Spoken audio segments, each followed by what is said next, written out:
Hello, and thank you for signing up with the PNMGC Peer Mentoring Program. My name is Stephanie Sanchez, and I'm a Program Specialist with the Project for New Mexico Graduates of Color. In this orientation, we will have a brief overview of PNMGC, an introduction to the practice of peer mentoring, and we'll review the program. PNMGC is a student-led organization that aims to build social, cultural, and academic communities of support among underrepresented graduate students at UNM.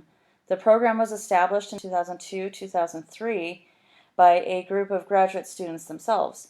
The foundation of PNMGC is our peer mentoring program, which partners students from across disciplines and levels based upon their unique preferences, such as language, academic interests, gender, or cultural and ethnic identities. All participants attend a mentoring orientation each semester, which provides them with best practices, peer mentoring resources, and tools to develop a plan for meeting and communicating with their mentor or mentee throughout their mentoring experience. PNMGC hosts a variety of events throughout the semester to encourage student engagement, trust building among peer mentors, and a greater sense of community for UNM students. Peer mentoring partners are eligible for the peer mentoring scholarships, which are awarded at the end of the semester. What is peer mentoring? Peer mentoring is often less formal than classical mentoring, and traditional or classical mentoring relationships are seen more often in companies and are established on the expertise of one individual and the naivete of another. In peer mentoring, both individuals are experts and have knowledge that is worthy of sharing. More and more often, mentoring interactions take place through alternative forms of communication, such as texting, online messengers, or social media, and peer mentoring is flexible in this way. We encourage face-to-face interactions, but we realize that we all communicate through different means in this day and age. Our goal as students and staff is graduation, and we want to meet students where they are in order to reach that goal. Our mentoring philosophy reflects the diversity of our organization and the broad spectrum of students we serve. Our targeted populations include first-generation college students, people of color, students from low socioeconomic backgrounds, international students, and immigrant students or dreamers.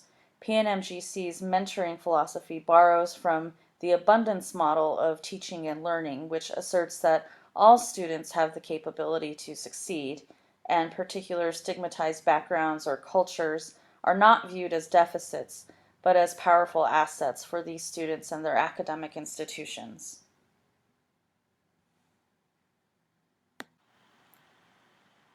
Does mentoring matter? There are not a lot of studies on the measurable impacts of peer mentoring, which is one of its greatest criticisms. But it's not that peer mentoring doesn't have impacts. It's just that they tend to be experiential and qualitative. It's difficult to correlate graduation and retention rates to student support services because there are so many other variables that one cannot control or isolate. However, studies do show that students who are mentored are more likely to remain in college and graduate, more likely to graduate with a higher GPA, and more likely to be better prepared for life outside of college, which includes their general wellness, job placement, and workplace engagement throughout adult life.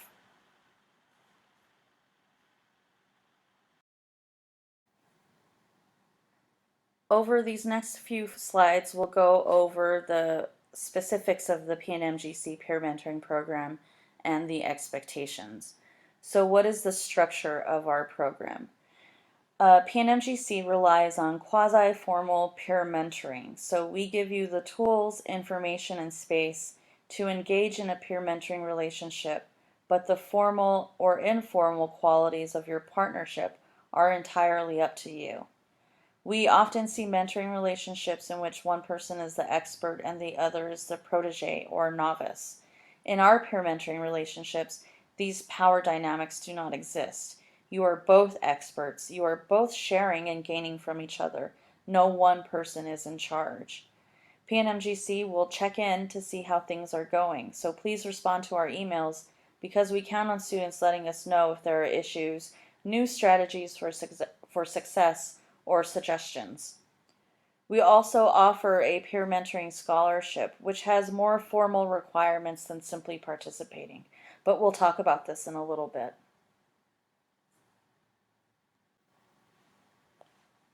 So the program expectations. We expect that you will attend one orientation per semester. If you are unable to attend the orientation in person, just let us know and we'll provide that to you online. This counts as your orientation. We also expect that you and your partner will meet at least once a month, and these meetings must be quality meetings. They must be just between the two of you. They can't take place among other friends or just as an aside to something else that is going on. We also expect that you will maintain regular contact with the PNMGC office. When we email us back or stop by our office to chat. We love to know how your experience is going or what we can do to provide you with more tools. Between partners, we expect respect and confidentiality. Respect and confidentiality are expected and necessary. Your partner is your peer, so respect them, respect what they do, and respect any conversations you have. This means that anything that happens in your relationship should stay in your relationship. The only exception to the rule of confidentiality is when something illegal or dangerous occurs. The PNMGC office needs to know, or another appropriate office at UNM needs to know. Neither person is equipped or expected to handle crisis situations. Your peer mentoring relationship is not therapy. However, should anything serious come up, please let us know and we can help direct you to some good resources such as SHAC, the Agora Crisis Hotline, or the off-campus psychiatric hospital down on Marble Avenue. Similarly, we don't want your peer mentor to replace your academic or departmental advisor. Peer mentoring works, but as a supplemental resource and support in addition to institutional supports. Overall, respect the mentoring process. This isn't magic. It won't happen immediately. It's a process that takes time, commitment, and accountability in order to reap the benefits. So how do you prepare for peer mentoring? You prepare by understanding how the relationship will progress, and we'll go over that in just a little bit. You should also prepare by knowing what to expect. Through this orientation, we'll give you an idea of what the general relationship is like, but also just think about your own expectations and what someone may expect from you. Think about your personal boundaries, when you would like to communicate, how you would like to communicate, if there's anything that might hold you back from being able to be there for your peer mentor. Think about your level of commitment. How much time are you willing to give this partnership? As well, think about your communication style and your communication preferences. Do you prefer to meet face-to-face, over the phone, via email? Lastly, most importantly, think about your goals and objectives for this peer mentoring relationship.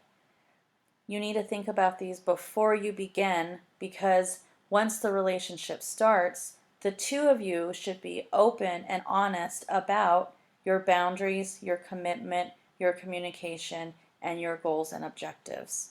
So think about it a little bit before you actually start.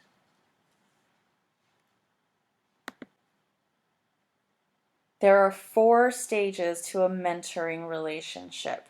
Knowing these 4 stages will give you a better sense of what to expect and when things should happen. So stage 1 is becoming acquainted. This is going to be a pretty awkward stage. Your initial introductions are taking place during this time, and the two of you will also be clarifying reasons for being in the program. Keep in mind that during this stage, you will often experience awkwardness and some difficulty communicating. So as long as you know that those two things are going to be happening, it's a lot easier to deal with them while they are happening. In stage 2, that you and your partner will be communicating your expectations. Now, stage 2 and stage 1 may overlap, or they may occur just after the initial meeting. Also, in stage 2, you should try and set some goals.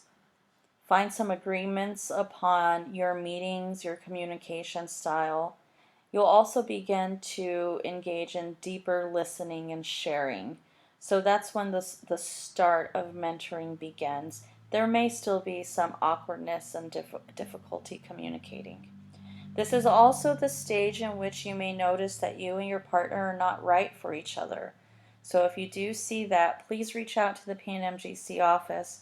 We can give you some tools to help move through those, through any issues you're experiencing, or we may simply suggest that we rematch the two of you.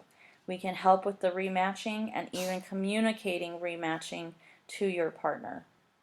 In stage 3, actual mentoring takes place. Your goals and objectives are fulfilled. Both partners are committed and disciplined. Your communication is open and advances trust building. You will want most of the relationship to occur in stage 3. So if you're having any issues getting there, let us know. Finally, stage 4, or closure. This is when most peer mentors end or finalize their relationship and reflect on the experience. This is also a good time to discuss with your peer mentor whether or not you would like to continue as partners the following semester, or maintain communication over winter break, summer break, or somehow outside of the program if one of the partners ends up graduating. This is the opportunity to say goodbye and leave with both partners knowing where they stand. So please don't begin the relationship without also ending it.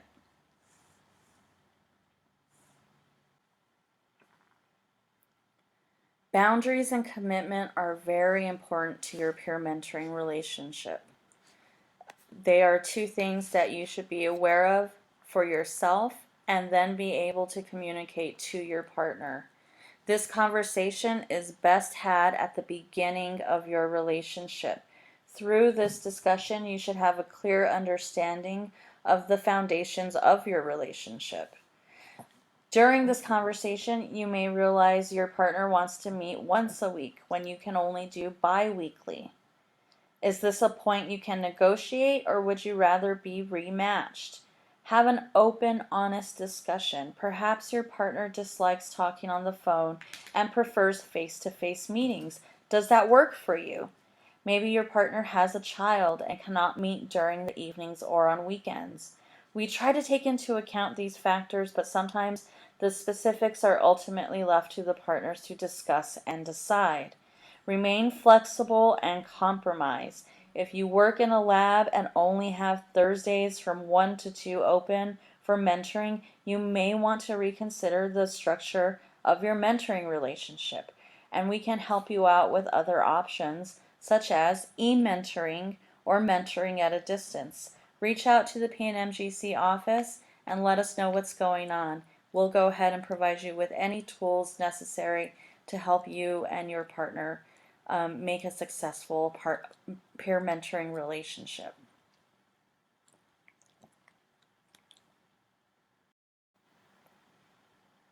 Communication entails not just how often you communicate, but what your communication style is. So how do you and your partner prefer to communicate? Keep in mind the two of you will have to compromise. You'll have to have an open discussion about what works best for each of you and why. If you do not want to continue with the peer mentoring program, please contact PNMGC office and let us know. We may want to know why, but we will not hold it against you. We will not be upset. Our program will only benefit if we know and understand what is going on among the participants. If you're having problems telling your partner that you don't want to continue, it's okay.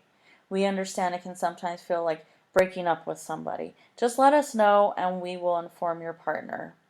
Also understand that you and your partner are each people who have separate lives and separate commitments. Sometimes you may be late or have to cancel. Communicate that. Don't ever fail to meet someone and not tell them. This is our number one complaint from participants. Conversely, if your partner cannot meet but lets you know, don't use it as an opportunity to lecture about keeping appointments. We all have moments when life steps in and we cannot fulfill a commitment. The key here, though, is that these moments are occasional occurrences and not a bad habit. So have compassion and empathy in your interactions, communicate directly and with good intentions.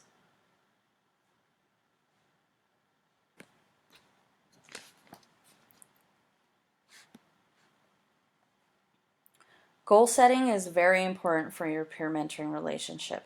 Goals are what will guide you, let you know what you're going to be talking about, and really how you're going to carry out your peer mentoring relationship. Goals are what motivate us to do what we do and how we do it. So during the first or second meeting, share with your partner your goals for the semester as well as goals for your peer mentoring relationship. Incorporate long-term and short-term goal setting. If your long-term goal is graduation, your short-term goals may be finishing a chapter on your thesis or dissertation, maybe submitting your IRB application, or maybe it's simply getting all A's in your classes this semester. Your goals may be tangible, but others may be intangible, such as increasing your network on campus or improving upon your public speaking, even developing professionally. Think about the wide range of goals that you can set that will all help you progress towards that greater ultimate goal of the times that you want to interact with the PNMGC office include when you and your partner are not connecting. Now, this sense of not connecting goes beyond the initial sense of awkwardness upon meeting a new person. So if somewhere along the way you feel like, well, me and my partner just aren't connecting, we don't get along, reach out to our office. We may suggest some exercises to help you and your partner connect, or we may just suggest a possible rematch. Just let us know. Also, let us know if your partner does not respond to your communications. If you've emailed, texted a couple of times and your partner is not responding to you, let us know right away so we can figure out what's going on and get you with the right match.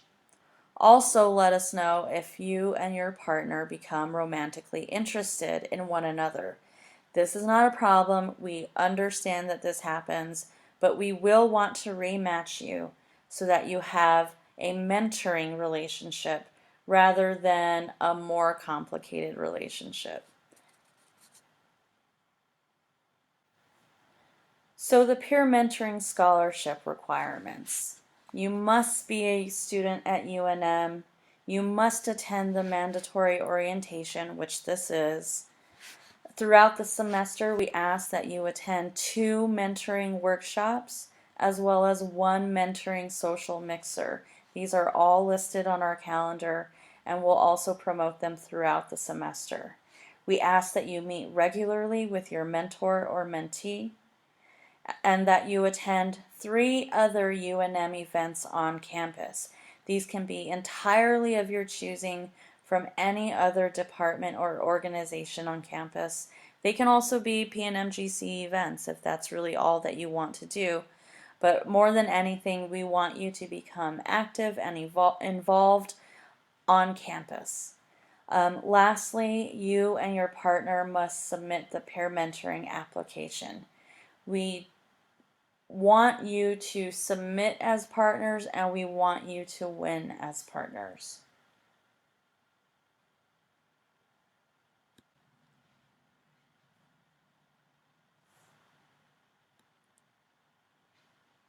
The online peer mentoring scholarship application is due November 30th by midnight.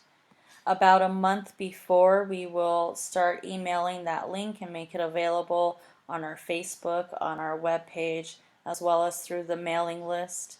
You and your partner must submit the application. So talk about this with your partner as you're talking about your boundaries, your communication, your expectations. Do you and your partner expect to apply to this scholarship? If only one of you is interested, we strongly encourage you to get your partner interested. The application is not that much work. It consists of documentation of the 6 events you attended and what you did there, a very brief reflection essay on your mentoring experience. More than anything, we want to know how the experience was, any successes you had, any obstacles you overcame, how you overcame them, and suggestions for improvement upon our program. The application also contains a brief survey of your peer mentoring experience. This gives us a little bit more data to work with as we continue growing and expanding the program. Winners of the peer mentoring scholarship are selected from the eligible applicants through a random drawing. This random drawing will take place at our end of semester celebration on December 5th. So during that time, you will see exactly who is selected. You do not have to attend in order to get that scholarship. The scholarship recipients are awarded $500 each or $1,000 for the peer mentoring partnership. We award $6,000 in scholarships each semester. Keep in mind, UNM faculty and staff are encouraged to participate in the peer mentoring program. However, they are not eligible to receive the scholarship. Some staff members who are also students are eligible. The key is that they must be a UNM student.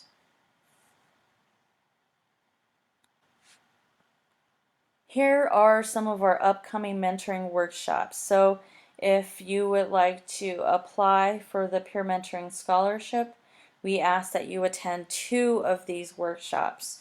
This coming week, September 24th, we'll have the Getting the Most from Your Peer Mentor. This is kind of a best practices, strategies focused workshop for you and your peer mentor. This is a great opportunity to learn the basics of a successful peer mentoring relationship and to also meet with your peer mentor if you have not yet done so. The next workshop after that will be positive communication, followed by time management for students, and lastly, mentoring and diversity. Also keep in mind, as I said before, the scholarship will be due November 30th, so just before finals week. And all recipients, peer mentoring scholarship recipients, will be announced at the end of semester celebration on December 4th, 12 to 2 p.m. in Sub Lobo A and B. We plan on making all of these workshops available online as well for you and your peer mentor to have access to the same workshops. We encourage you to attend together. However, if you are not able to do so, we understand, which is why we're making them all available online. Communicate with our office regarding anything related to attendance at workshops. We'll do what we can to work with you. We'd like to share now a few of our student experiences from the peer mentoring program. Some of the data that we obtain through the peer mentoring scholarship application really lets us know what we're doing right and what we can improve upon. So as you can see here, our students say that having a mentor gives them a positive perspective and helps them have faith in themselves. That's a really powerful statement. Another person said, "My relationship with my mentor is based on little moments that make big things happen." More than anything, That's really what we want to stress, is that peer mentoring relationships are supplemental to your academic development while at UNM, but we firmly believe that they will have a much broader impact upon your lives as students, as scholars, and as professionals. Based on our last semester, out of a 5-point scale, our students gave us a 4.64. So that's the average rating among the students who participated in our peer mentoring program. I think more than anything, this shows that we are striving to do things as well as we can. We hope that you all benefit from this program as much as these other previous participants have, and we really look forward to working with you this semester. Let us know if you have any questions. You can contact the PNMGC office through email, phone, or stop by. All of our contact information is here. We also love to hear from you all. We like to know what you're doing on campus, in the community, in your departments. Like us on Facebook, follow us on Twitter, follow us on Instagram, and keep us up to date with your lives so that we can help celebrate you and your successes as you continue on at UNM. So please let us know if you have any questions. Thank you for watching this presentation.